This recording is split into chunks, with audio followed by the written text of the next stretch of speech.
Assembly media point వద్ద కేటీఆర్ మాట్లాడుతున్నారు. Live చూద్దాం. బ్రహ్మాండంగా వర్షాలతో సమృద్ధిగా నీళ్లుంటే ఆ నీళ్లను వాడుకునే తెలివి కూడా లేదు కాంగ్రెస్ ప్రభుత్వానికి.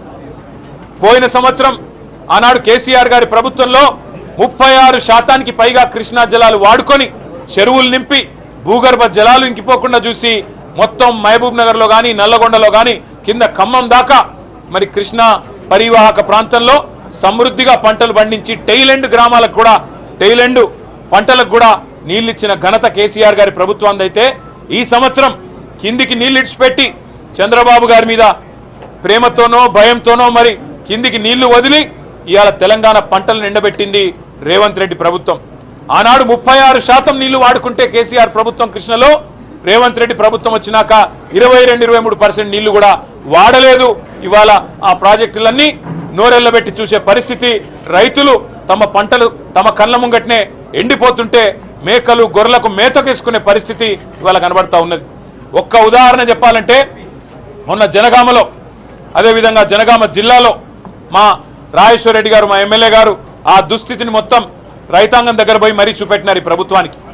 దేవాదుల పంపులు ఏవైతే నిర్వహించే కాంట్రాక్ట్ సంస్థ ఉంటుందో వాళ్లకు 6 కోట్ల రూపాయలు ఇస్తే ఆ పంపులు చాలా అవుతుండే, అక్కడ లక్షల ఎకరాల పంట బతుకుతుండే. కానీ 6 కోట్ల రూపాయలు మరి అలా కమిషన్లు రావు కదా రేవంత్ రెడ్డికి. అందుకే 6 కోట్ల రూపాయలు ఇవ్వకుండా మా నాయకుడు, మా రాజేశ్వర రెడ్డి గారు, మా హరీష్ రావు గారు, వీళ్ళందరూ, మా దయాకర్రావు గారు, ఆ ప్రాంత నాయకులు రాజయ్య గారు అందరూ పోయి ఈ దున్నపోతు లాంటి ప్రభుత్వాన్ని మొద్దు నిద్ర నుంచి లేపేదాకా 35 రోజుల తర్వాత మొద్దు నిద్ర లేచి ఆఖరికి పంపులు చాలు చేస్తే ఇలా 600 కోట్ల నష్టం, పంట నష్టం ఒక్క జనగామ జిల్లాలో వచ్చింది.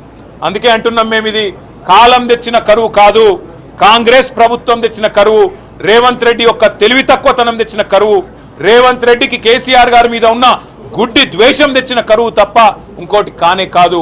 అటు గోదావరిలో ఇటు కృష్ణలో రెండు వైపులా కూడా ఇవాళ రాష్ట్ర వ్యాప్తంగా పంటలు ఎండుతున్నాయంటే ఖచ్చితంగా దానికి కారణం ముందు చూపు లేని ఈ సన్నాసి ప్రభుత్వం, ముందు చూపు లేని మూర్ఖపు ప్రభుత్వం అని చెప్పక తప్పదు. ఇవాళ రాష్ట్ర ప్రజల తరపున, రాష్ట్ర రైతుల తరపున మేము డిమాండ్ చేస్తున్నది ఒకటే, లక్షల ఎకరాల్లో పంట ఎక్కడెక్కడైతే ఎండిందో ఇది తప్పించుకునే దానికి వీలు లేదు. మొన్న హరీష్ రావు గారు వివరంగా చెప్పినారు, ఎండల వల్ల పంట ఎండిందని ముఖ్యమంత్రి అంటాడు, బోర్ల కింద ఎండిపోతే మాకు బాధ్యత లేదని బాధ్యత రాహిత్యంతో ఇరిగేషన్ మంత్రి మాట్లాడతాడు.